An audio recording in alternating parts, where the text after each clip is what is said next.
States of America and to the republic for which it stands, one nation, under God, indivisible, with liberty and justice for all. Heavenly Father, please protect the men and women who protect us, and please help this council make wise decisions. Amen.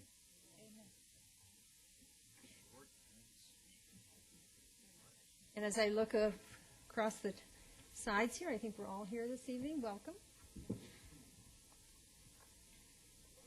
There are no expenditures to ratify, so we'll start out with the communications tonight, and we only have one communication, and that's Lily Schuett will introduce McGruff, the crime dog, to council.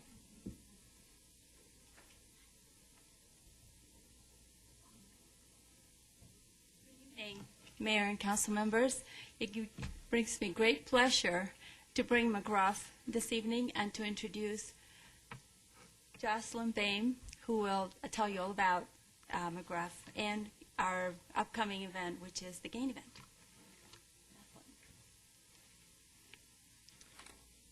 Good evening, Mayor Lord and council members. My name is Jocelyn Boehm. I'm a resident of Goodyear and a volunteer for the city. Tonight, I am representing the GAIN Planning Committee, which is comprised of 27 volunteers and neighborhood services staff. This is McGruff, the crime dog. He lives at Veneta Business Park with neighborhood services. McGruff has taught millions of people that the police can't fight crime alone. Crime prevention is everybody's business, and everyone can help take a bite out of crime. Through television commercials, comic books, live appearances, and more, McGruff has encouraged Americans to take common sense steps to reduce crime. As our mascot for GAIN, he has been making personal appearances at various events throughout the city. GAIN stands for Getting Arizona Involved in Neighborhoods and is a statewide event held in most Arizona cities and towns during the month of October. The goal of GAIN is to strengthen communities by encouraging neighbors to meet each other and to promote safer neighborhoods by increasing crime prevention and safety awareness. The Planning Committee has been working very hard on putting together a great event, and this year's will be the best ever. We're so excited, we're calling it a community festival. We have a live band, a petting zoo, strolling performances, live exotic animals on display, and our popular Taste of Goodyear. This year, the police department will not only provide a canine demo, they will also be hosting a DUI obstacle course. Home Depot will provide a make-and-take activity for the kids. Public Works and Public Safety departments will be on hand with their vehicles. And if you take a look at your flyers, you will see there are a lot of other activities going on. And the best part is it's all for free. The committee has donated a lot of time planning, brainstorming, emailing, making phone calls, and making personal contact with various business and organizations to put this festival together. So on behalf of the committee, I would like to personally invite all of Goodyear to attend the Community Festival Celebrating GAIN at the ballpark front lawn on Saturday, October 22nd from 4:30 to 7:30 p.m. Thank you for your time, and we hope to see you all there.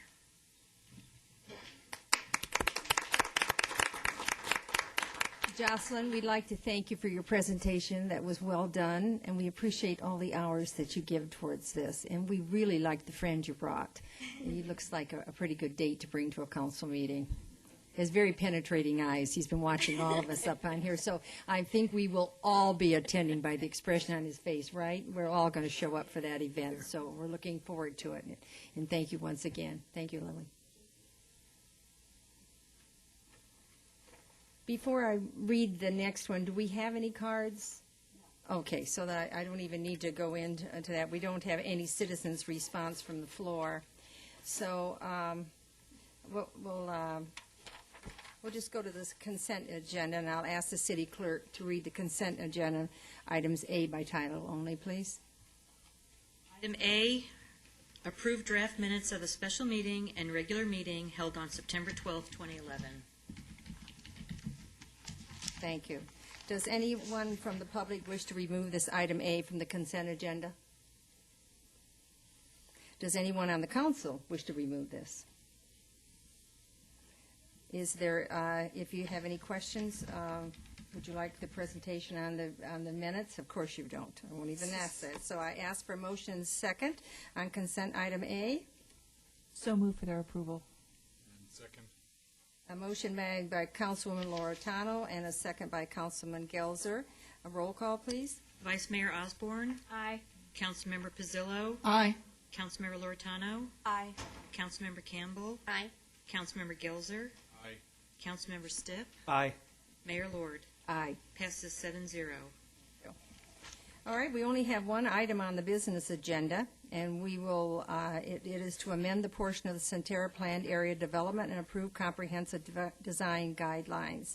We will conduct a public hearing to consider approving the rezoning application, requesting an amendment to a portion of Centerra's Planned Area Development to change the planned land uses from general commercial to general commercial and multifamily residential on 31.65 acres located at the southeast corner of Australia Parkway and Van Buren Street.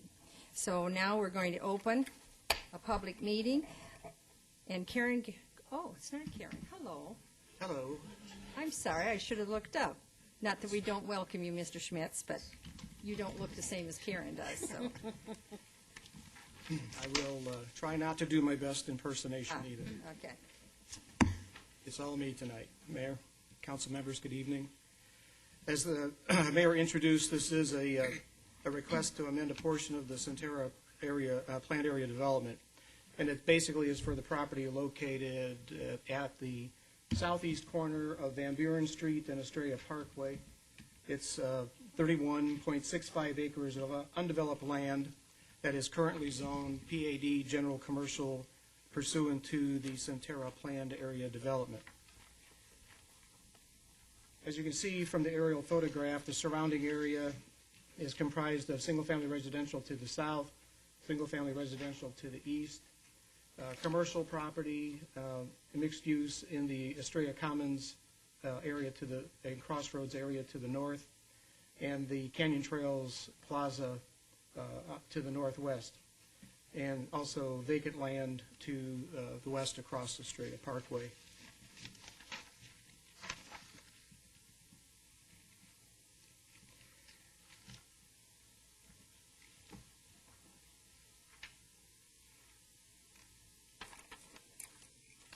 Proposal. We can zoom in on that. Touch.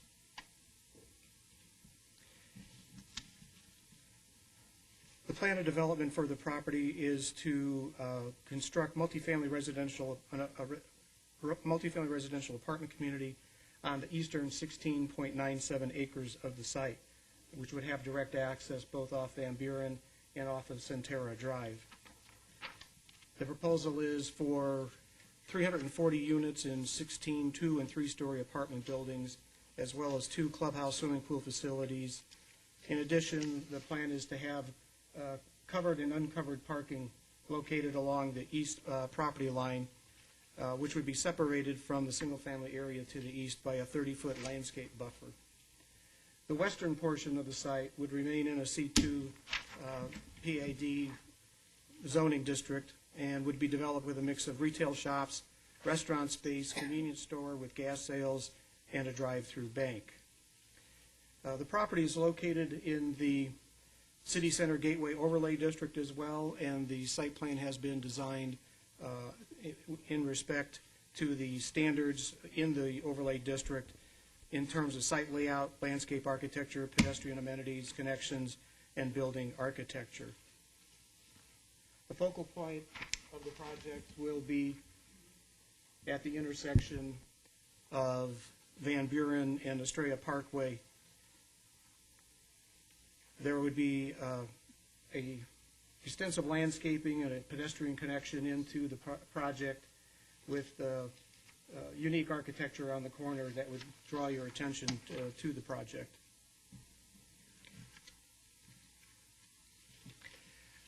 During the citizen review process, there were several citizen review meetings that were held. During the citizen review meetings, there were some concerns cited by the residents of the Centera residential area to the west regarding potential impacts from multifamily development. At the Planning and Zoning Commission meeting on July 20th, the Commission considered the PAD amendment and heard from some of the adjoining properties owners. However, the case was continued at that point because there was not a full commission present to consider it, so the applicant asked for it to be continued. It was reconsidered at the August 17th Planning and Zoning Commission meeting, and once again, there were some residents that appeared who expressed concerns about traffic and buffering of the multifamily development from the adjacent area. A motion to approve the proposed amendment and design guidelines was made and received a vote of 3-2, but according to the rules, the zoning ordinance and the rules of procedure for the Planning and Zoning Commission, 4 affirmative votes are required for a motion to recommend approval to the City Council. So that motion effectively failed and is recorded as a recommendation for denial. So I wanted to point that out to you. In considering the case, after conducting the public hearing, the council will have a choice of either considering the item for approval, the rezoning request for approval, or for denial. We have taken the liberty of preparing a resolution which would declare as a public record the PAD document itself along with the design guidelines. And then secondly, we prepared an ordinance that would allow you to consider it for approval if you so wish. And it contains a number of stipulations which are intended to assure that the project is constructed in the manner as represented and is sensitive to the adjoining property owners. I do want to make a couple of clerical notes in stipulation number 14, where there's a couple of references to pad 4, which are in complete all caps. It was really supposed to be referencing the development pad number 4, not the abbreviation for planned area development. So I just wanted to clarify that, and we can take care of that in the official records. And then secondly, in stipulation 19 on line 2, we've got a couple extra words in there, and where it says satisfy any outstanding, that should have been deleted out. And once again, we can address that correction.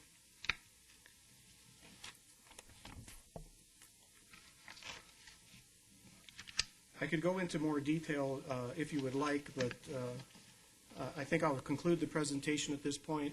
The representative of the applicant is here in case you have any more detailed questions that I can't field. Otherwise, at this point, I'll stand for any questions that you may have. Thank you very much. Are there any speaker cards? No. Okay, so that we can close the public hearing and then have a discussion? Is there anybody that would like to speak on this case? Do we need to bring out the developer at this point, or if they want to speak, or no? Okay, all right. Oh, somebody does want to come up, okay. Wait. I need to, pardon me? Well, I was going to, after close the public hearing, I thought that's what, I checked with the city clerk today, that we would close the public hearing and then start the discussion. Is that still correct? That's right.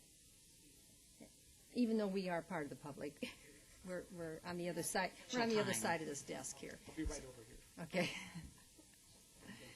Okay, so we have no speakers, so I'm going to close this public meeting then so that we can go ahead and talk about. Public meeting is now closed, and there are 2 options to select. Item A is to deny the rezoning application. Item B is to adopt the resolution 11-1447 and ordinance 11-1248 to approve the rezoning application. I now open it up to council discussion. No, not yet. I understand from what city clerk, We have a question from Councilman checking Gelser. Do I with have to do an the emotion? attorney. Because earlier today, we said we didn't Those are options. because of these options, so that we were going to have discussion, and then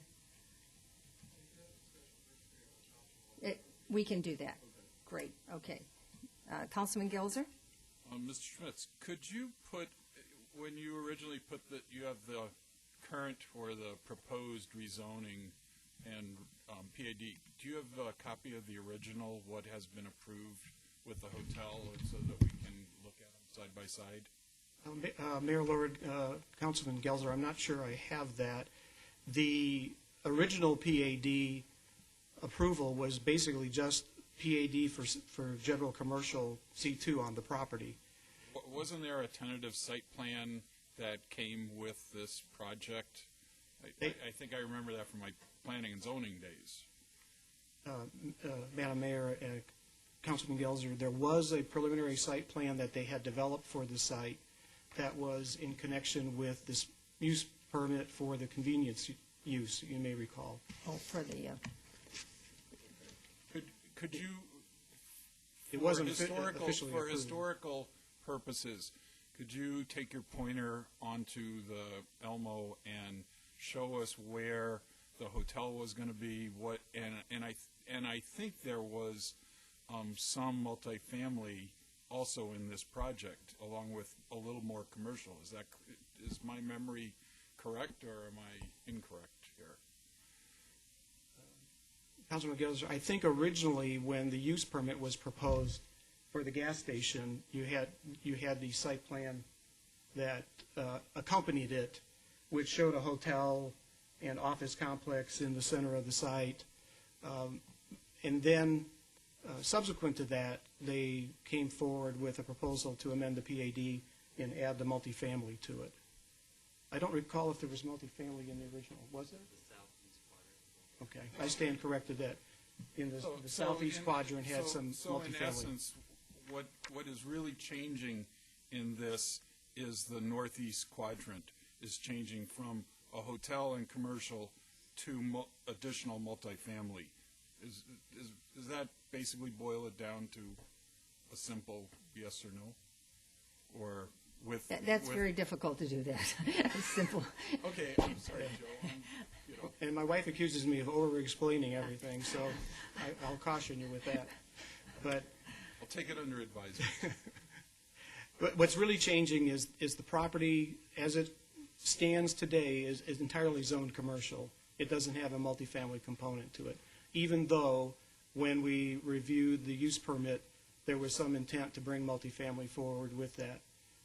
Okay. What is being proposed today is rezoning the property so that the eastern little more than a half would be multifamily, and then the western portion would remain in the commercial zoning that it currently has. Okay. Next? Yes. I have a Councilman Rowe. couple questions. In the citizens review meeting that says approval of the Could convenience. you speak closer to the microphone, please? Sorry, I've got all the books here sitting I in know, front of it's me tough. everywhere in the computer. It says approval of a convenience store with gas sales on Estrella Parkway in May of 2010 has since expired. What does that mean specifically? Unless we approve this, there can't be a gas station there?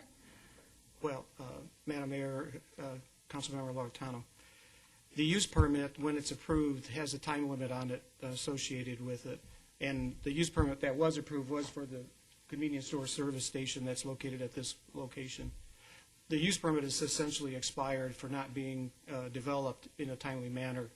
And so I think it's their intent to bring it back, but they could not move forward with the construction unless they reapplied for the use permit at this point.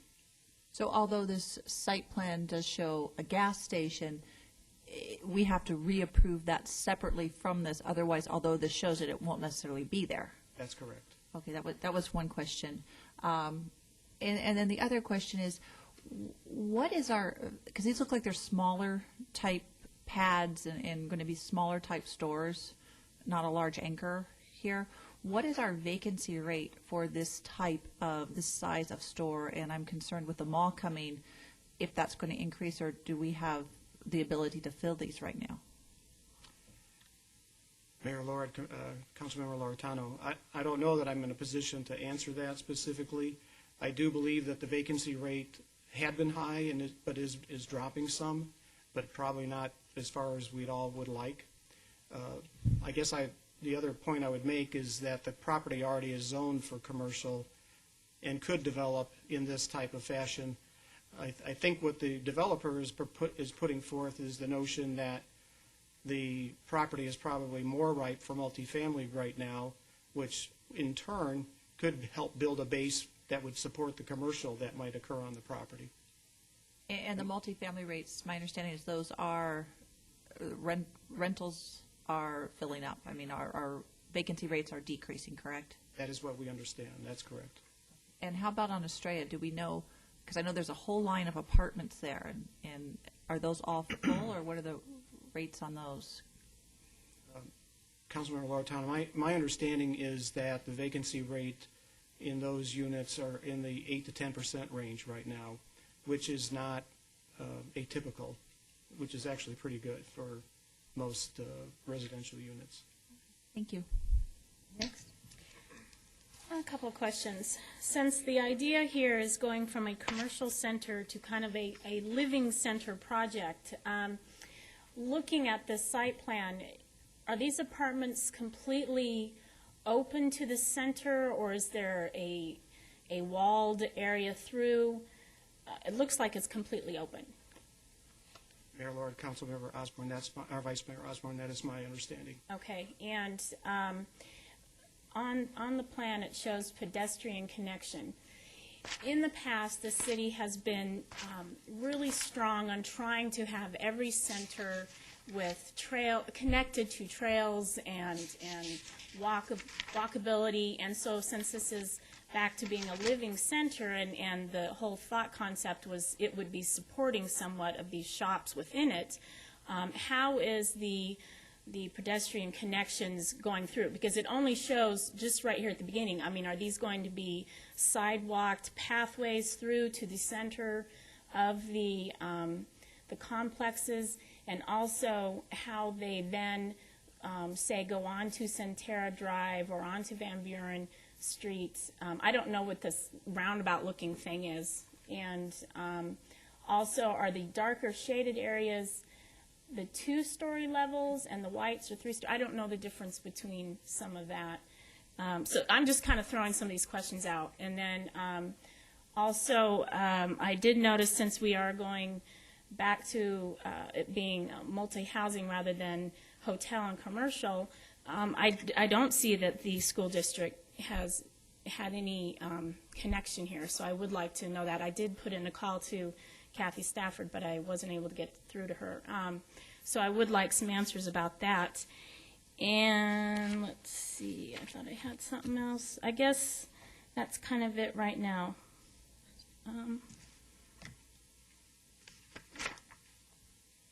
No, let's start with that. Thank you. Right, we're this side.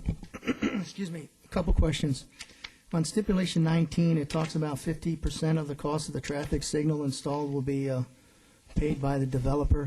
Is that traffic signal, when will that be put in? Would that be once this project goes live, or would there be certain counts before that would actually come into play?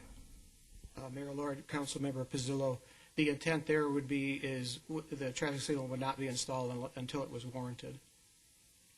So not necessarily immediately upon construction. And also, we're taking into consideration, make sure that's budgeted our 50%. I assume development fees would cover that?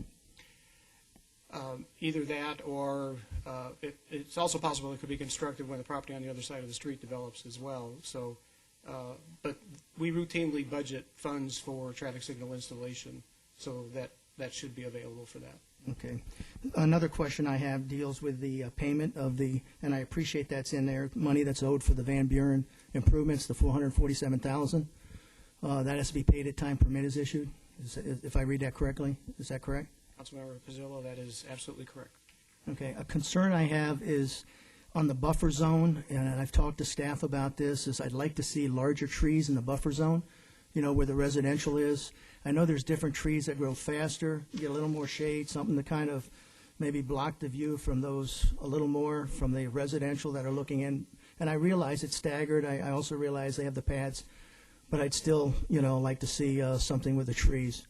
A second issue that I talked to staff about that I'm concerned about is I appreciate if this is a change and this is something that as a result of the current economic conditions that'll go, I'd like to see a time limit. And the reason why I'd like to see a time limit is if it's that good, I'd like to lock that in to at least see some type of activity, and I think 3 years is a reasonable period of time. I'd like to see that as a stipulation, because if it is something that's being driven by the economy, to me 3 years is a reasonable period of time to get this project off the ground. So that's something I'd like to see in the stipulation as well. Councilman Campbell? Well, thank you. I don't agree with the 3-year stipulation because I don't see that the economy is going to rebound that quickly within 3 years. 5 maybe, but not 3. Councilman Stipp? Joe, I've got just a couple of questions. Based on that 3-year window, if we go in that direction, I assume there is no time limit to this as there was with the special use permit. Is that correct? Mayor Lord, Councilmember Stitt, that is correct. I would also interject, if I may, that it's the zoning ordinance has a provision for automatic expiration of use permits because they're considered quasi or administrative. On an actual rezoning is considered an entitlement subject to Prop 207 issues, and so if there were a stipulation that it has to be developed in a specific period of time, it would not automatically expire. What would have to happen at the end of that time period, city and staff would have to initiate a rezoning action and then basically revert the zoning back. So I just wanted to clarify that it's not an automatic reversion. Okay, thank you. The other question I have is related to the residents that appeared before the Planning Zoning Commission. According to the notes, there were 4 residents that came with questions about the project. It's my understanding that those residents' concerns have been addressed throughout this process. Can you speak to that? I know the garages were one. I know we talked about The setback the was trees, the trees. setbacks, et cetera. Can you just kind of talk about that a little bit? And Well, Councilmember Stipp, basically the last interaction that we've had with the residents was at the last Planning and Zoning Commission meeting. There were 2 residents who appeared, a husband and wife, who spoke about concerns they had with the project. There appeared to be several other people with them in the audience who did not get up and speak. I don't want to speculate one way or another about that. I know that during the course of the project, the items that have been brought up with respect to line of sight, buffering, separation, the project has been revised during the course of the review so that there'd be the 2-story elements would be located along the side that's adjacent to the residential area and also Van Buren. And I believe that is correct, that those are 2-story units versus 3-story units, to answer Councilmember or Vice Mayor Osborne's question. Since we skipped over your questions, and I need to get back with you and answer the other ones that you asked. And we are prepared to enhance that stipulation regarding the trees, as Councilmember Pizzillo mentioned, so that it be a double row, staggered, 20 feet on center, and use a desert museum type of tree, which is a hybrid of a Palo Verde and another tree. It's thornless and it grows relatively fast, and would make a good addition to this landscape buffer. okay. The last question that I have then is I need you to pull out your crystal ball. We look at multifamily, and there's a lot of concern about noise generation. My experience with multifamily is that actually generates less noise concerns for the neighbors than, say, a commercial structure would, or potentially even a hotel, who typically locate their pools in the back of the hotel. Is that an accurate assessment? Well, Councilmember Stipp, I think it's not easy to characterize one use over the other in terms of its noise impact. I think there are some commercial developments that, depending on how they're designed, definitely could have a greater impact with respect to outside activities and music, and typically trash pickup is one of the favorites that we get complaints about on occasion. I don't know if we get complaints so much about noise relative multifamily to single family, so I guess in that respect, your question or characterization is probably as accurate as any I could come up with. Is any shot in the dark? Okay, thanks. I guess I'm the last here. And Larry, would you just come up, because I had called today, Larry Lang, about my concern was the wastewater treatment plant. And so I was worried about capacity. And so I had a conversation with you, Larry. So I just, for the council's information, would you relate our conversation? Yes, Mayor Lord. City Council, the question that I was asked earlier today is, because of the changes in Senate Bill 1525 on development impact fees, would there be a problem with this, and should there be some kind of a requirement for wastewater treatment plant capacity? Senate Bill 1525 did not change the way that this is for impact fees, so impact fees would be the same that they would otherwise have been, and so that wouldn't be a consideration. I appreciate that. I just thought that was information that you all needed to have. I thought it was valuable. You know, I'm in favor of this. First of all, I really believe that the market is favorable right now to apartments. And the one thing we have to keep in mind, we talked about this area as an area that we wanted to have good transition for density. And we talked about the density because we talked about it and connected with the city center. The city center has not gone away. It's just been postponed. Also, it's a density for the universities that we're still working on. And you all know we are still working on that. We're actively working on it at this moment.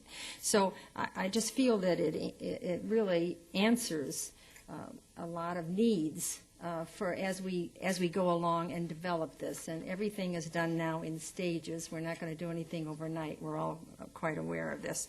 So, and then I would like to thank staff for addressing, and the developer, Mr. McLaughlin's concerns. And I can understand that as far as the buffer and the 3-story, you went down to the 2-story. And I think you've looked at the landscaping and making sure. I thought the entry on the corner was well done.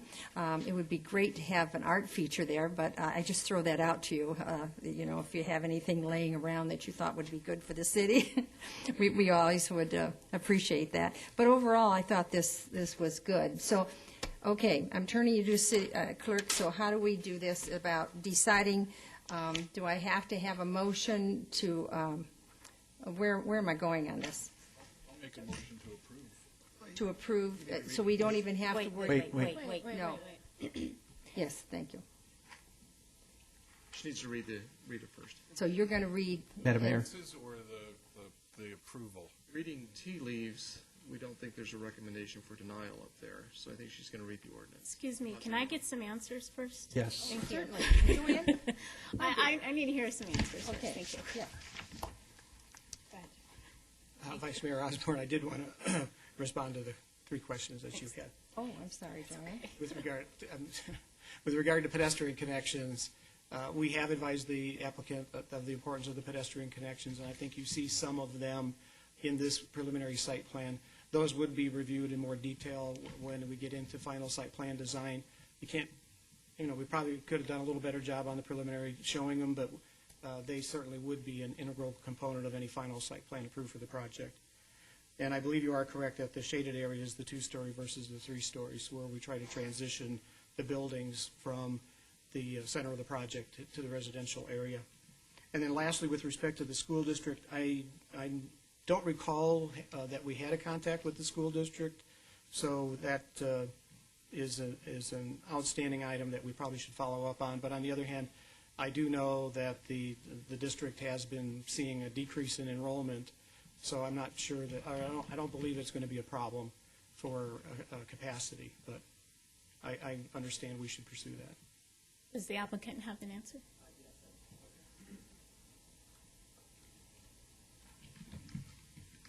For the record, my name is Anthony Sumner with Sandbox Development, 312 West Edgemont in Phoenix.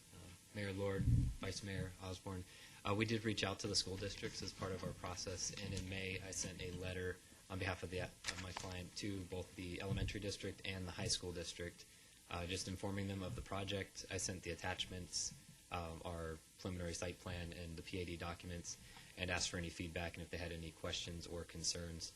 I did send it via certified mail. I do have receipts, and I have not heard anything back since May. Okay. Thank you. Yes, go ahead. Is that? Actually, I had one more question. Actually, it's for Joe. Thank you. Thank you. I meant to ask it earlier. I had sent an email to Karen. I understand she's ill, and I was asking her if there was a question about this being apartment row, and that there was too many that were either not. It was just an assumption that there was too many apartments already either approved but not built, or designated, and from what she responded back was that it was a lot more north of the freeway than south. So do you have something there? Thank you. I asked. Thank you. Yeah, Mayor Lord, Vice Mayor Osborne, thank you for alerting us to your questions so we could come prepared to the meeting. These represent apartment properties that have either been approved and developed or have just had approvals. And so you can see in the area south of I-10, there's not very many compared to the area north of I-10. Most of the ones you see, numbers 12, 13, 14, 15, 19, those are existing projects. 16 and 17 are Serafina Lunaire down at Yuma and Estrella Parkway, and then Broadstone is number 18 on West Van Buren. Otherwise, the ones north of I-10 are a combination of existing apartment facilities and proposed ones that have zoning in place but haven't been developed yet. Okay, I appreciate it. Thank you. Yes. Just very briefly, I just wanted to say with regard to the light on Centera, that I would like to see that sooner rather than later as needs, because you see children, when I drive to work in the morning, I see children dodging there to get to the high school across that. So I think that is a safety issue, and I don't know how you do the traffic study specifically when you will do it as this starts to build, but I think we need to look at that, because there's high school students definitely dodging traffic on Estrella. They shouldn't be dodging traffic, and that's been brought up by that neighborhood before. Oh, all right. Thank you. So city manager will take note of that. Thank you. May I ask a question now that she's course. now raised that issue? If he isn't going to build on Estrella, why would he have to put the light on Estrella at Centera if he's going to build first on Van Buren? Mayor Lord, Councilmember Campbell, I guess it'll all depend on what gets built first.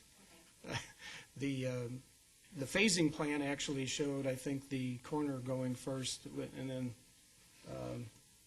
the apartments. But I think Councilmember Loretano's concern is that there may be an issue out there now that we need to look at, and we can certainly do that. Otherwise, it would be installed when it's warranted, which isn't necessarily with the first construction.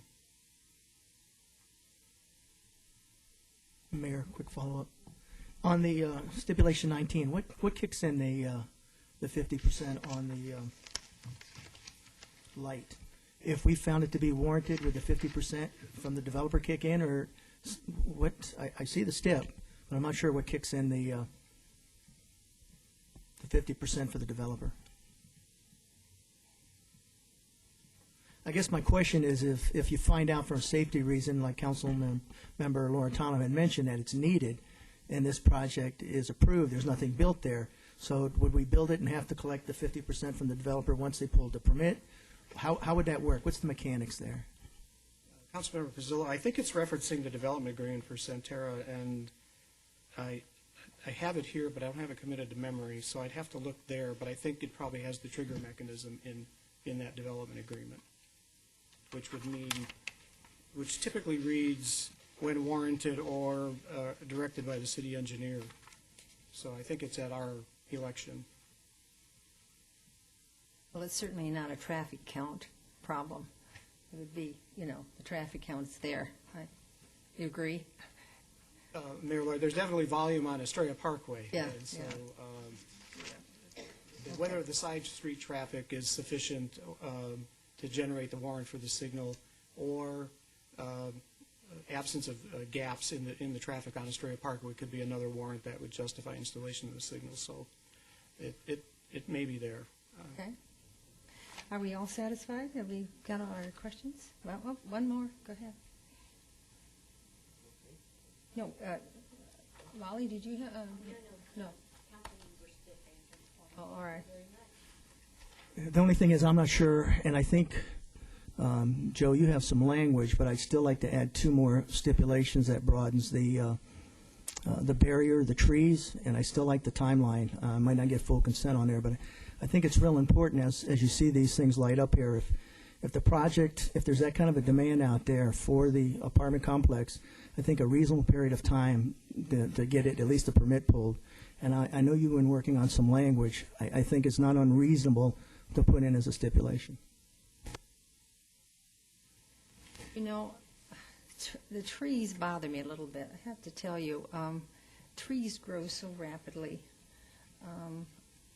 And in those areas, you can want a large tree planted right away so it blocks it, and then you've got a very short period of time which you're going to be taking that tree down because of the roots and the size of it and how fast it grows, Joe. Landscaping grows rapidly here. And think about how much you've taken out in your yards already. So, you know, I'm not personally for directing them. I mean, I want the landscaping, and I think our landscaping design is very good in Goodyear. In fact, we actually over-landscape many times. So I think what we have in our guidelines is very adequate, and I don't think we need to be adding to that. And the second, what was the other one you wanted to do? Timeline. Well, again, I think a timeline is very difficult at this time, and you're asking someone at a time when it's very difficult to produce a timeline. We'd all like to say you can say that for a developer or builder, this particular area is a commercial area. It's an area that has great traffic. Of course they're going to develop this. This is my view, as soon as they're able to do it. I'm just not for that. You know, I understand the permits and our timeline on permits and like the gas station and all that, but in my opinion, I don't think it's a good idea. So let's get the rest of the council feed in on this before we... Just a quick follow-up. My only concern is if it's that viable, it creates an incentive to meet the timeline. And the trees, I appreciate the density and the issues, but I'm more concerned about the buffer between the residents that are there and the apartment complex. So those are two really important things to me, and I can appreciate we could have some difference in opinion on here, but I can't support it without those two steps. Well, how can we do this? Can we just kind of talk about those two issues to see if we... Madam Mayor, members of the council, what I'd probably suggest, given the fact there doesn't seem to be consensus on those two items up there, is go ahead and make a motion, go ahead and make the main motion, then probably offer those two steps as amendments. That way you can consider them separately. Okay, so make an amendment as to what, so how do I even, we have two things here. We have decided, do they want to stay with the commission's plan, or do we want, so do we just do that and kind of all in favor, say aye and nay, or what? What we'll do first is she's going to read the resolution to declare it a public record. You'll have a motion on that. Then you'll have the ordinance. She'll read the ordinance next. You have a main motion on the ordinance. At that point, during your discussion, if you have council members who wish to offer an amendment to the main motion, such as the reversionary clause or the landscaping clause, you can have those offered as amendments. Consider those two items separately without impacting the main motion. Got it. He's got the language for it. Okay, and would you make sure that they know what they're voting on this first time? Thank you. Yes. All right, the first item is approval or adopting the resolution. Adopt Resolution 11-1447, declaring as public records that certain document filed with the city clerk and entitled Centera Crossings Planned Area Development Amendment dated September 8, 2011, and that certain document filed with the city clerk and entitled Centera Crossings Pad Development Plan Comprehensive Design Guidelines dated September 8, 2011. So this is voting for the adoption of the resolution. Not as the commission passed it. This is declaring it a public record, which is on file. Next one, the next thing we adopt, the ordinance has all the stipulations, and that's Okay. where Councilman Pizzillo can add Add the it, stipulations that he wants and see if they'll pass Great. the rest of the council. I got a question for, I got a question for the attorney real quick. If I vote against the original but vote for the amendments, how does that work? Because again, my position is if the amendments don't fly, I will not vote for it. So if I understand this correctly, the original one, I would be voting against it. If the amendments fly, then I would be going for it. Is that correct? Madam Mayor, Councilmember Pizzillo, this resolution you're going to vote on right now is an administrative matter declaring these multiple documents as a public record. Okay. So that's not influenced or impacted by what your concerns are. Those will be on the next action item. What you'll do is you'll vote on the amendments first, so you're going to know one way or the other before you I get got to the you. main motion Okay. whether it is in the manner that you want it for your vote. Thank you. Okay, so do I hear a motion? So moved. Second. I hear a motion by Councilman Campbell and a second by Councilman Osborne. Roll call. Councilmember Pizzillo, Aye. Councilmember Loretano, Aye.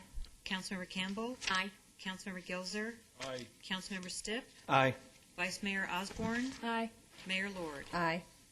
The resolution passes 7-0. And now, would you like Now I'll read the to read ordinance. the ordinance, please?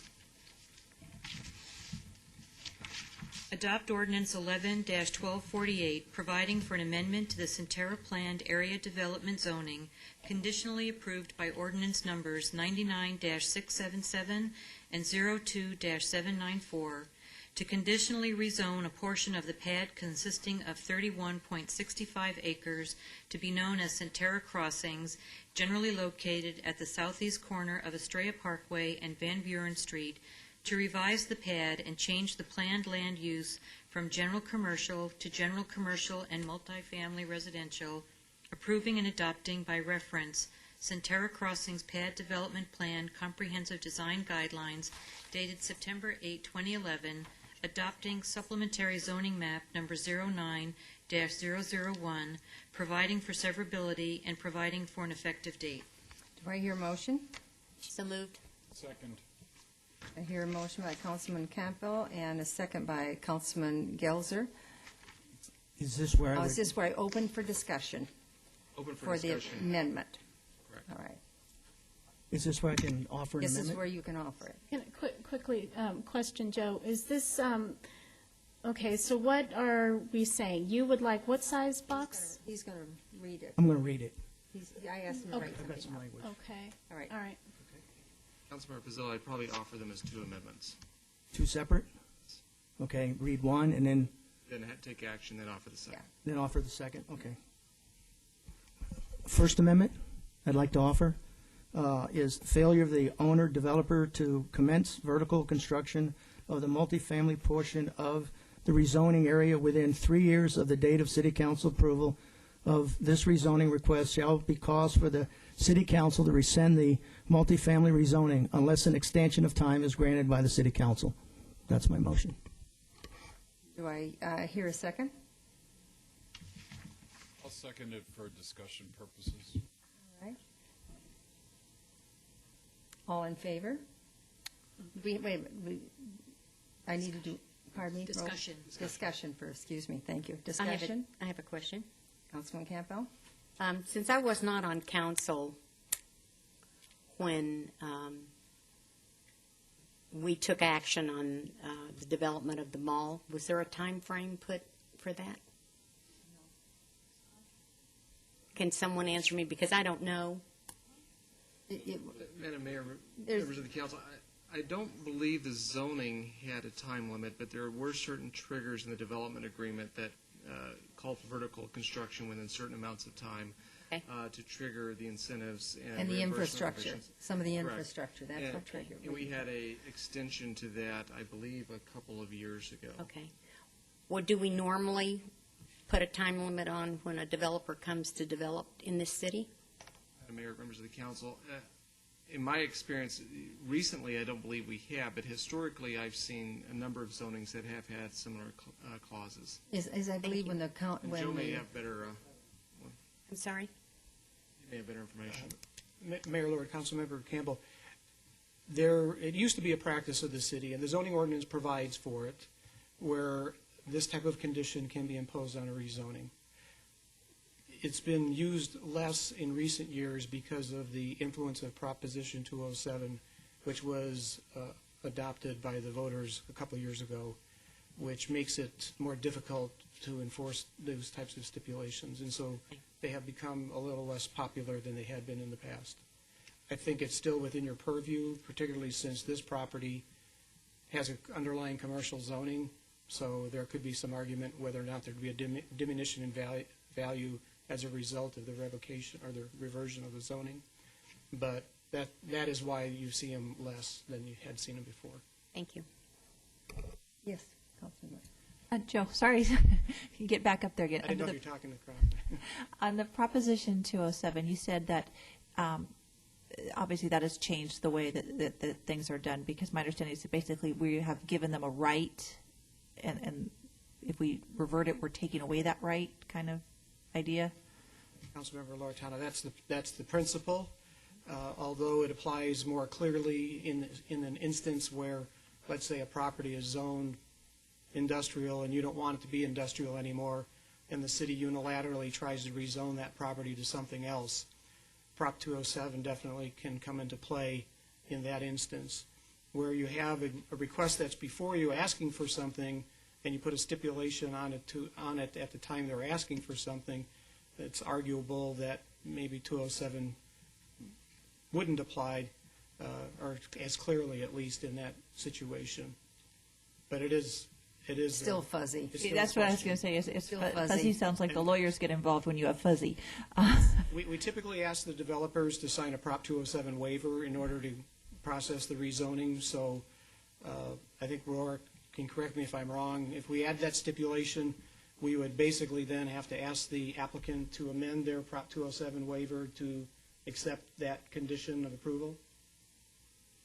You probably want to clearly have it as a stipulation. I haven't seen the waiver in this one, but if it's our standard waiver, it's probably based upon the previous documents.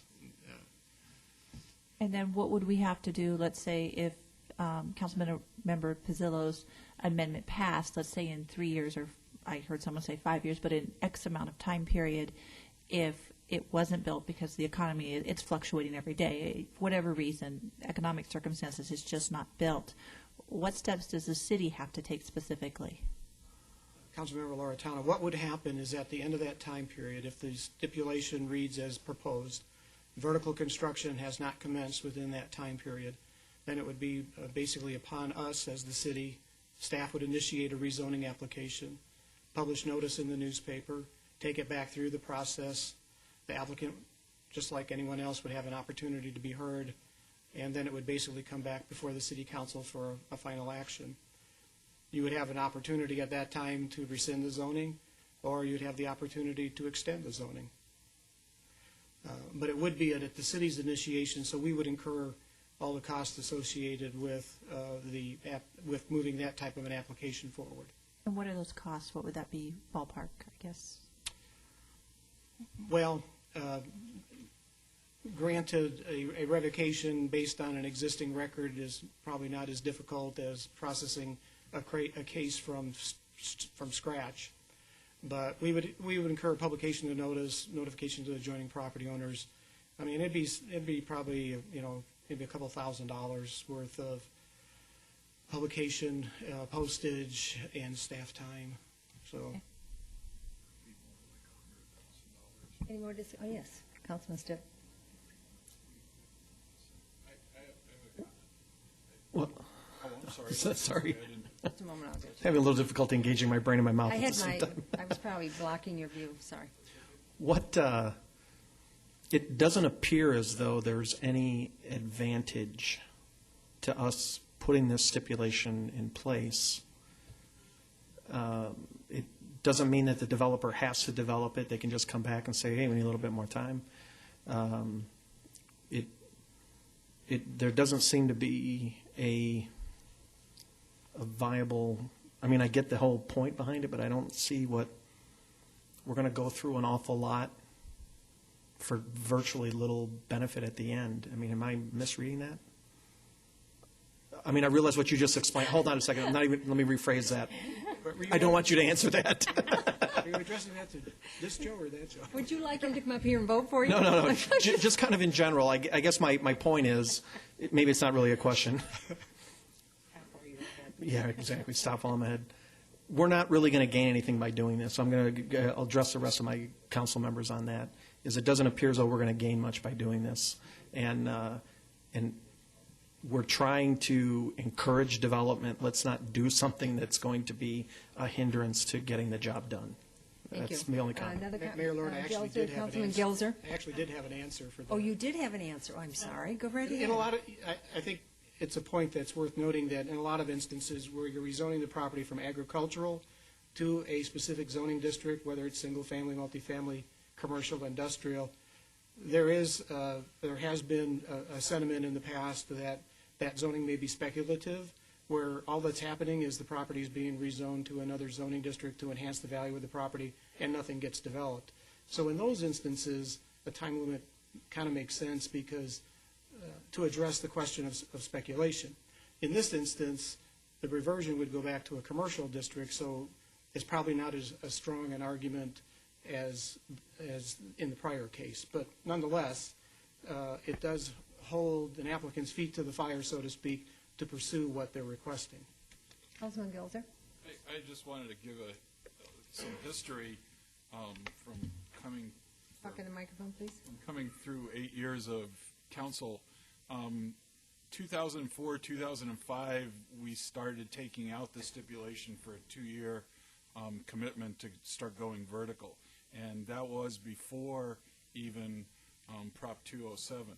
And I think it was the philosophy of the city that, you know, zoning is a right, we are granting the right, and we understand that this right will get developed or utilized when the market forces are appropriate.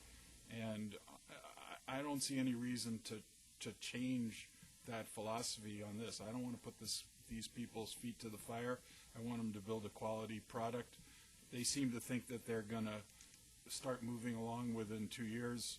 I believe this is I don't want to go back to an old precedent that we were putting forth. Yes. I have a different perspective than our fellow council members. I want to encourage economic development, and my thought behind this is if this project is such that the environment is such that it enables this type of project to move forward, I think 3 years is a reasonable period of time to do that, as opposed to having some type of zoning out there where it could be 5, could be 7, could be 8 years. This puts a timeline on there. And again, we have to take action. So come 3 years, they're 2 months away or 3 months away. That doesn't necessarily mean we have to take action. But my whole idea is to create incentive for when they come and bring projects before us that they want to move forward. Let's see if they move forward in a reasonable period of time. That's all I'm suggesting. So, and again, just a different perspective on and again, I appreciate all the different opinions on here, but that's where I'm kind of coming from, and reason for the timeline is to encourage the development, not discourage it. Thank you. So do we need a vote on this, or, okay, so roll call on this, please. Councilmember Campbell, this is on the amendment. Amendment. No. Councilmember Gelser, No. Councilmember Stipp, No. Vice Mayor Osborne, No. Councilmember Pizzillo, Aye. Councilmember Loretano, No. Mayor Lord. Nay. Passes, or fails, rather, Yeah. 6-1. Well, got another one I'm going to get a shot at, okay? Let's try See again. if I'm on a roll here. The other option I'd like to throw is it reads as follows. The entire 30-foot wide landscaping buffer along the east property line shall be planted with a continuous double staggered row of 24-inch box desert museum trees, 20 feet on center, along with the other plant material required pursuant to the zoning ordinance at the time of construction of the first multifamily building within the property. I'll second that for discussion purposes. All right. Motion was made by Councilman Pizzillo and seconded by Councilman Gelser. Open for discussion. Councilman Stipp. The only question I have is, how is that different than what's already in place? Is it double? That's a good question.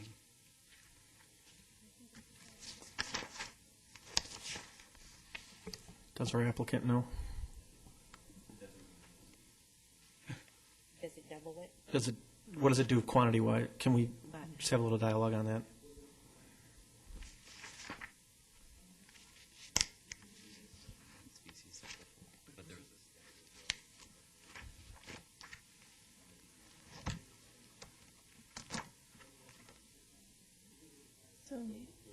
So Joe, you want it stipulated? You want it stipulated even though it's in the discussion? Is that what, Yeah, add this stipulation. you just want it stipulated? I guess the question I have is does the developer have a problem with the additional buffering? Mayor Lord, Councilman Pizzillo, the current stipulation already requires for a staggered row of 24-inch box trees. What we proposed is to work with staff on a species that would grow fast versus a slow-growing species. We would like to make sure that they can be staggered versus a double row. So I would prefer to maintain the existing stipulation, but maybe add that it's a desert museum or other appropriate tree that would grow fast and create the desired buffer sooner rather than later. So, thank you. Then do we need to, I guess my question is do we need to, did I put too much in that stipulation, or? Well, Mayor Lord, Councilmember Pizzillo, it's not in a stipulation now. It's in the design guidelines that they proposed for the project. So, and what Anthony Sumner was saying was that the only thing that's not specified was the species. So I don't think the applicant has a problem with it. As a matter of fact, it was discussed with them, and it's certainly something we can encourage them to use without necessarily stipulating it. Yeah. So with that being Could you amend your motion to the desert museum species or a similar fast-growing desert tree? So if Yes. if there is somebody corners the market on desert, museum Okay. species, we don't put an impediment on the developer. I can appreciate that. Yeah, so again, from an amendment standpoint, I would amend it to read, and again, help me out here, Gary. I would amend what the, Just amend just amend, say desert museum tree or similar fast-growing. okay, all right. Appropriate. Or something similar to the desert, okay. Desert museum tree or something similar that's fast growing, so we'll change that on the, did you get that, Mr. Attorney? Okay. We did. Okay, all right. Okay. All right, are we ready? No, I have a No, question. we're not. Mr. Councilman Smith? Campbell. Didn't the applicant just say that they were using the design guidelines adopted by this council? Mayor Lord, Councilman Campbell, he did indeed say that is already in the design guidelines. About the trees? The specification of the number of trees and where they would be placed, but not the species specified. I have a problem with this telling them what kind of a tree to plant. Any other comments? Madam Mayor, the goal was not what type of tree, but quicker growing for the buffer for the residents. That's the ultimate goal. So not getting specific, that's why I think what Councilmember Gelser had offered an alternative, because the goal is not say what's specific. Again, I'm going off a language that hopefully Joe would help craft on there, but to get the buffer quicker and up faster so that the actual residents have that, sound buffer from where they. Okay. Does that make sense? Councilman That's what I'm trying to Pizzillo, get that's at. correct. That was why that species was selected for that purpose. Could you please reword the amendment, because I heard that you wanted more trees added, and then I heard you wanted the quicker growing trees. And for the minutes, we need your exact motion. I think what I'm hearing is it's not more trees, it's the type of trees that's going to be coming up. So I'm not sure if this specific, I don't want to confuse you with the motion here. So Because it's my understanding that they're telling me here right now that the number of trees is going to be the same. It's our guidelines. What I'm trying to do is get something that will have it go quicker to create the buffer, because you have residential there, that'll mitigate some of the noise, and then maybe some of the views from the apartments. So, with that being said,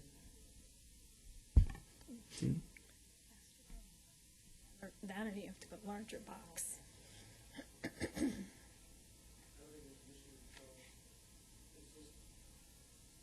You're saying we don't need an amendment for this, is what you're saying? Stipulation change. The stipulation for this? If the concern is that they use a species that's fast-growing, then the stipulation would be in order. If it's just to talk about the number of trees and how they're placed, it's already covered in the design guidelines. So if you want the stipulation to read that they use a desert museum variety or some similar fast-growing tree, then that's what the stipulation should probably say. well, then let me go ahead. That was good. Yeah. Is that good enough to capture? Okay. You're restating your amendment to clarify the design guidelines that the landscaping use desert museum variety or other fast-growing species of tree. All right, so that's the motion. Do I hear it? Do I have Second, I Gelser? agree to the second. All right, let's do roll call vote, please. Councilmember Gilzer, Aye. Councilmember Stipp, Aye. Vice Mayor Osborne, Aye. Councilmember Pizzillo, Aye. Councilmember Loretano, Aye. Councilmember Campbell, Mayor Lord. Nay. You said nay? No. Okay. It passes 5-2. Right. Yes. No. Yes. Do you want me to do the roll call for the main Yes, motion? yes, please. Roll call for the main motion. Councilmember Gilzer, Aye. Councilmember Stipp, Aye. Vice Mayor Osborne, Aye. Councilmember Pizzillo, Nay. Councilmember Loretano, Aye. Councilmember Campbell, Aye. and Mayor Lord. Aye. Passes 6-1. All right, now we're down to the information items. Does council have any comments, accommodations, or reports on current events? Question. Councilman Gelser. Mr. City Manager, on August 9th, while at sea, I got an email from the city about... Could you talk into the microphone, please? I am. No, We can't hear you. We can't hear you, though. Okay, I got an email from the city about a new coupon creator, and it talks about business owner, and it's from our webmaster, and I have no idea what this is all about, and I think it sounds like a really good idea, but could we get a briefing on that in the near future, please? Yes, Councilmember Gelser will give you a briefing, whether it be yellow paper or just in communications, but yes, we'll clarify that. Hey, thank you. Councilman Loretano? First of all, I want to say I attended the Welcome to America Cultural Dinner Series last night, and it was about the Congo in context, and it's a good series. They're throughout the city, and it really does show other cultural diversity. So I was talking to the lady to see if maybe they would be willing to host one somewhere in Goodyear. So Very they do nice. different cultural Very areas. And I do have a couple questions for the city manager. So I've got my list if I missed something. There's a couple items that I've been looking to see if they seem to have fallen off the wayside, and maybe because they've kind of lost in passing. There was a couple areas I know we talked about before. We wanted to look at and readdress some of the fee schedule here, and I haven't seen that come up, and I'm concerned we're going to hit the budget series before we get a relook at some of those fees. I know that was an issue we talked about. Also, with regard to the retreat, there was a couple issues that we brought up our retreat. We haven't seemed to have a follow-up, and one was, again, some of the tax issues. I know that we talked about generalities in the retreat, and I know we wanted some specific work sessions on some of those. A couple of us did. And then I'll have one more, because I'm sure other people have other things. ASU, bringing education back here, I know there's still interest in that, and I think if we could have a work session or an update where we're doing, because I know the mayor just mentioned that today, where we're doing, what we're at, what we can do, what are some new and innovative ideas that we can do this, and maybe reach out to the business community. If we get a work session on what we're doing and kind of a roadmap where we're going, because I'd hate to see that just to kind of dead end out there when we can really although the economy's not picking up, there's got to be some partnerships out there. So I'd really like a work session on that. Thank you. Well, 2 weeks ago, I attended the National League of Cities Leadership Conference, and it was a great 4 days, and no cost to the city, as you all are aware of that. I would love to tell you about blue zones sometime. Blue zones are areas within the world that a gentleman and the, oh goodness, now I completely lost it. What's the magazine? Not National Enquirer.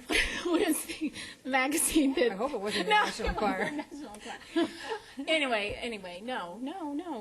Come on. The yellow one? The pygmy people. Yeah, the yellow one. National Geographic. National Geographic. Oh my goodness. Okay. I could think national. I couldn't think of the other word. Thank you, city manager. Okay, so that magazine. Oh, we're going to hear about this one. I'll tell you what. We just furnished the bloggers with a real couple of good sentences, guys. So anyway, the National Geographic research has done a wonderful job about blue zones, and blue zones are areas within the world that have the happiest, oldest living people. And so I would love to tell you about blue zones. I won't do it today, but that was really very interesting. I think we have a great zone right here in Goodyear, if I may say. Yes, it's turning me to the National Enquirer, isn't it? Okay. Also then, when I returned that day, I went to the Air Force Ball, which was a very nice event for all of our men and women in blue. Had my MAG homeless committee meeting, and attended the ASU West partnership with APS celebrating their solar 10 megawatt time, which was really, really pretty fantastic. 10 megawatts, I think they said, equaled 2,500 homes. So that was very interesting. And congratulations to them for having that. And I attended the Goddard School. They were having it was really cute. It was a bunch of 3-year-olds, and they were having a Simon Says event, trying to get into the Guinness World of Records. And every Goddard school across the nation, there was something like 350 schools, were having Simon Says all at the same time. And it was just so adorable seeing these little kids doing that. No, I did not participate. No. And then I had a great tourism meeting, and looking forward to the information that ASU is going to be giving us on tourism within the Southwest region. And I guess that's kind of it. Thank you. Yes, a couple things. Attended the Rtpa meeting on transportation. On that board, they're looking to hire a new director and try to combine both the rail and the actual bus routes. So that's going to be interesting to see how that kind of moves forward. Also, follow up on council member on what Lori had mentioned earlier was, I think it's good to have a work session to talk strategy. I know we took generic when we looked at the tax. We talked about food, bringing it down. We looked at the general, but I think it would be kind of nice to start to look at that specifically strategy and follow up through there. Also, when it comes to the sanitation, I know, in January we were looking to bring back some of that, but January is going to be about the right time we start the budget process for the following year. And I suspect fuel's not going down and a couple of the others. So not only would I like to see the discussion involved in what we're talking about with the past rate increase, but how that matches forward. There's no sense revisiting it twice as we start to drive, because we're looking at those two pieces. As it relates to sanitation as well, too, I think I mentioned city manager, too. It would be nice, to me specifically, we have a funded depreciation, not only in the general fund, but we have it in the enterprise funds. And to me, it's going to be key is whether that fund is over or underfunded, depending on where we go as far as on the service levels, because that makes a difference as far as how we allocate some of those costs. So I'd like to see some type of analysis of that fund to see where we are, whether that fund is enough to sustain replacing the equipment, or if we use less equipment, if some of that fund can be reduced without compromising that fund itself. So also, hopefully, maybe for a future agenda, and it's one that, council member is on with the homeless youth. It'd be nice to bring Larry back here to give us an update of what's going on there. I mean, I remember when that was just a seedling, you know, when we had an idea, and I know you guys are doing some really great things on there, Councilmember Osborne. And last time I talked to Larry, he was giving me a kind of an update of where he's at. So I think it would be nice to bring Larry back and show where he started and where he's at right now in that homeless youth. I think it would be good to let the community know. That's it. Thank you. Idea. Councilman Campbell? Thank you. Since our last meeting on September 12th, I attended the North Subdivision Neighborhood Meeting. They are planning a Veterans Memorial for La Paz Park, which started after the death of a serviceman whose parents live in the neighborhood. And they are going to make it as a memorial to all veterans. And their community garden is a success. They have enjoyed showing the children how to grow pumpkins, and they're growing real small, so I think some of the leaders are going to sneak in the middle of the night and put big pumpkins out there so that the kids will think the pumpkin fairy came or something. I want to commend their graffiti buster program because they have been able to eradicate graffiti within 24 hours of sighting. And this subdivision removed graffiti from historic Goodyear neighborhood in the spirit of helping one another, and I really want to thank them for that. I toured the Southwest Advocacy Building to learn firsthand their program and realized that they had a need for blankets, and I've enlisted the help of a resident of Goodyear, Joan Dart, who will provide blankets given to children utilizing the facility. I attended the Maricopa County Community Development Advisory Committee, and the committee awarded a $4.3 million in federal stimulus funds to Catholic charities who will use the funds to purchase and rehabilitate multi-family buildings to house homeless families, homeless veteran families, and veterans.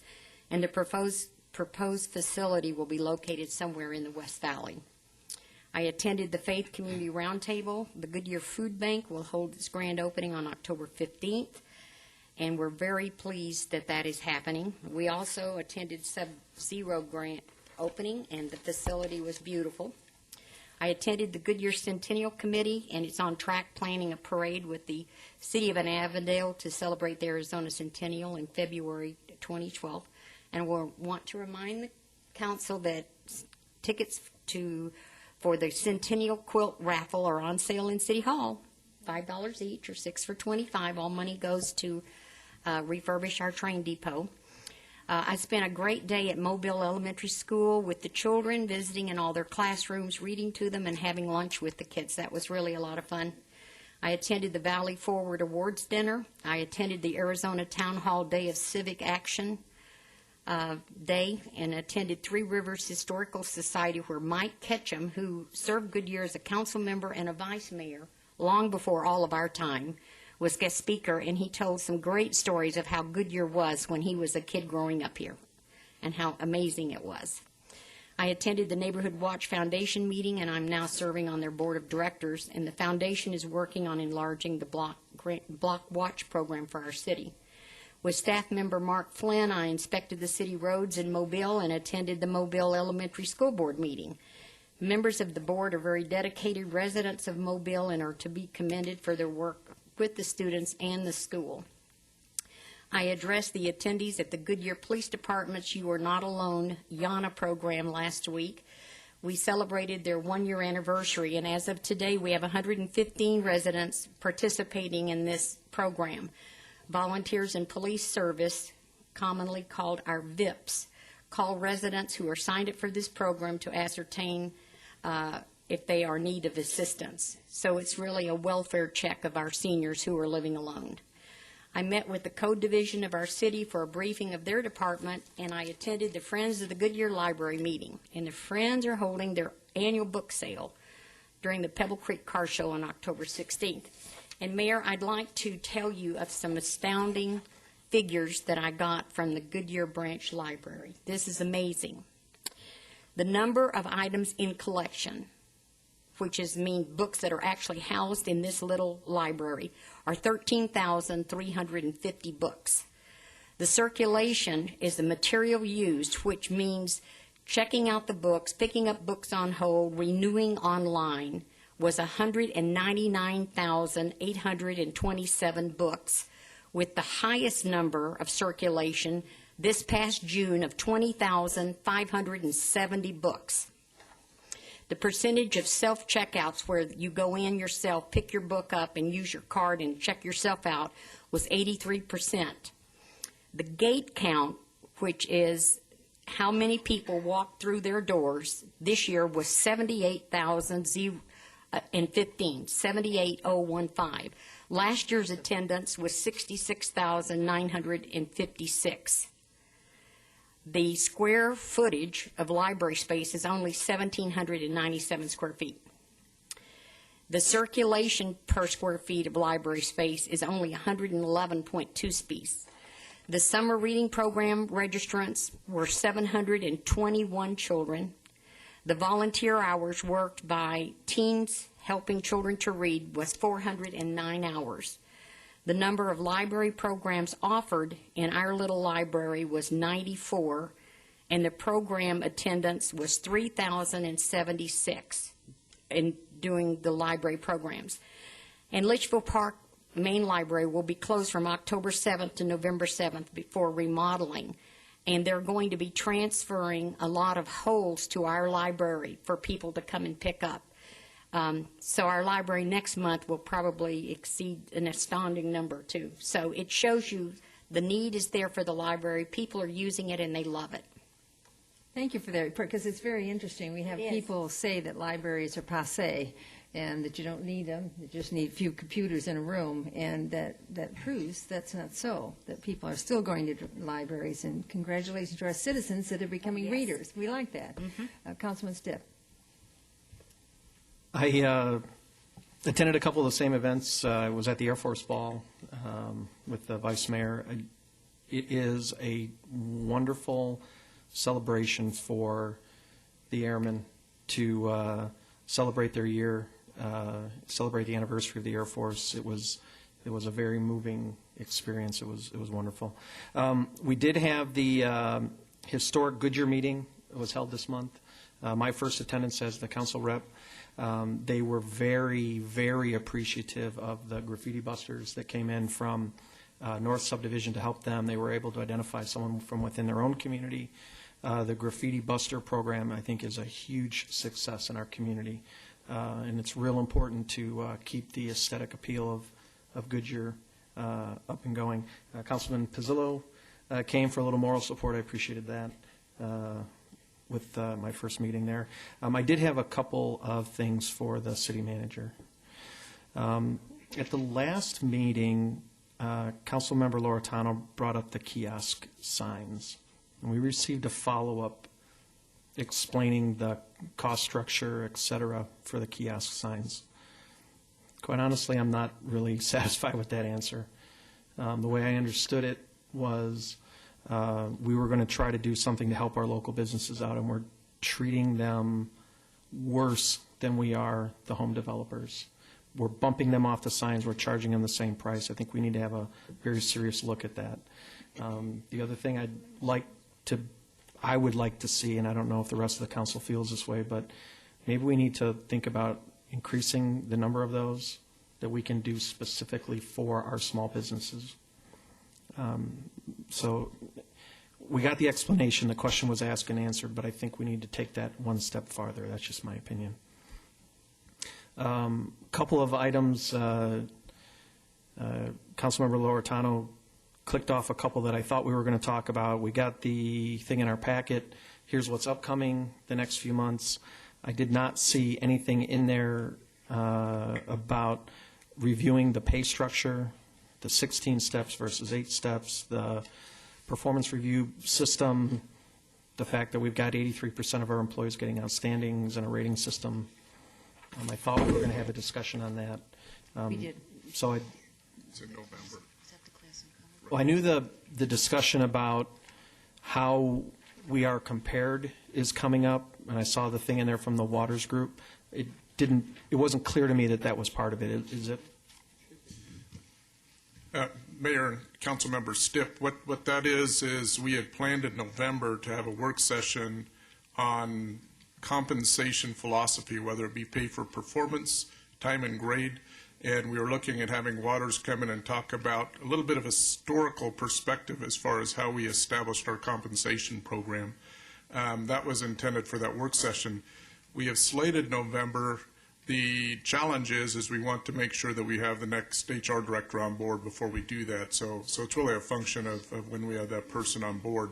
That may also change or amend how we actually approach that work session, but that's intended to talk about employee compensation. Okay, so everything is all wrapped up in that. Are we paying for Waters and Associates to come into that meeting? We are not paying for fee. I'm not sure about reimbursements, but I mean, candidly, but no, we're not looking at paying them to come here. Okay. Then the other question that popped up out of the green sheets that we get with the upcoming stuff is there's a work session planned for the, I'm going to draw a blank on what we're calling it. National Choir? The facility that's going to hold the PSAP and all the operations center, I think is what we're calling it. We've got a work session planned on that. We've been getting great updates from staff every week. I appreciate that. Obviously, with an emergency management background, et cetera, I'm hoping that we will have had a threat assessment done of that facility from a terrorism perspective before we engage in final building plans, is what the plan is. We need to make sure that that building's secure, it's in the right location. Is that part of the plan for that? Mayor, Lord, Council Member Stipp, we are looking at the threats that have been identified. Those will be part of the presentation on the work session. Will a formal threat assessment have been done before we go to construction or out to bid on this? At this point, formal in terms of bringing in outsiders for a threat assessment, no. Staff is doing that internally with our individual over in fire, okay. Also working with police, so it will be an internal assessment. So we're using our local terrorism liaison officers to do that? That's correct. That's all I needed to know. Thank you. Are you finished? Do you have anything to report to us? Several follow-up items, if you'll bear with me, and then also a couple of updates. We've been asked to look at the signal on Estrella Parkway in Centera, and we will look at what the current obligations are. We do have limited funds for street lights or signal lights each year. We'll also look at the prioritization, but we will be looking at that. Also have. It was brought up on I call it the coupon program, but I probably butchered that, but it was on the August 9th. Thank you. We'll take a look at that and bring back an update on that and more clarification.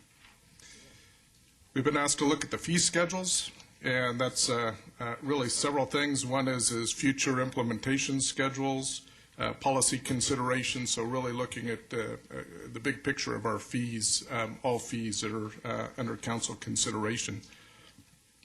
As far as a retreat, it was asked that we look at tax issues. That has been on our radar to have a specific work session as it relates to tax policy. So that is absolutely still planned. And that will be coming forward. We'll be giving you, I believe it's October 17th. We'll be having a financial work session, but part of that will be talking about follow-up items specific to tax policy and those types of things. So it's a work session that's going to be in October. We have been asked to look at higher education, what we have done historically, and what opportunities we may have in going forward. There's a lot of history on this, and we also have some updates, like Havasu, for example, has just gone forward with Arizona State University for what they call their ASU colleges. So we can bring updates as far as what ASU specifically has been doing. Also considerations for council as far as pursuing higher education. We will be looking at, and we're working with waste management as far as when the fuels are going to be impacting our budgets, so those can be as part of the budget process. So we are working on that right now. We'll bring that back to council as well with what those schedules are. Funded depreciation as it relates to bulk trash, finding out what our reserves are, how that compares with how that impacts our funded depreciation for vehicles, et cetera, for bulk trash. Homeless youth, it has been asked that we have a probably under communications, but have Larry to give us an update on the actions with the homeless youth program that he's doing. That was a tough one to say. Kiosk signs, it's been asked for more follow-up as it relates to cost structures, inclusion, how you get on there, do we add more? So we'll be looking at bringing council some updates on that as well. Class and comp, I think I've already addressed that. So that's it for follow-up items, I believe. Did I miss any? Sounds like you got it all. I think we did. I'm going to look at the council to tell me, is there something else? No, but I would like to just encourage you not to try to cram too much in these work sessions. If it's a big, heavy, if it's a lot, we're going to discuss. Because we do have a lot of questions, and a lot of us have not been on council for 8 or 9 years, and we have no background. So it's very difficult to have a real meaningful discussion if there's 5 or 6 or 7 things in a work session. So I just ask you to be sensitive to that for us, please. Absolutely. Mayor Thank Lord, you. Councilmember Campbell, several of these items may be done in yellow paper form, not necessarily work sessions. There's a lot here. We will look at how best to communicate these back to council. Any other inquiries? Well, with that, I think... Mayor, I did yes, have just a couple of quick updates. Please. One is we had Sunset Magazine in our fair city today, national publication. They were at the Goodyear Ballpark. Mike Svets had an opportunity and his staff to take them around. A lot of photography went on there, and they were particularly interested in seeing baseball action. So we had the instructional league going on out there today. Good news is that publication is going to focus on spring training. We'll be hitting the stands in February 2012. So get your orders in early. Make sure that you pay for your copy. But no, we will be prominently displayed. And then last thing is, and it's not really council business, but if you have an opportunity to wish happy birthday to either Joe Schmitz or Mike Svets, today's their birthday, they're here. So congratulations to them for being here and with us and not with their families. We'll get them out soon. Yes, thank you. Thank you. Anything That's all else I from have. council? Well, with that, I'm going to adjourn this till the next work session, which is the next council meeting, work session, October 3rd.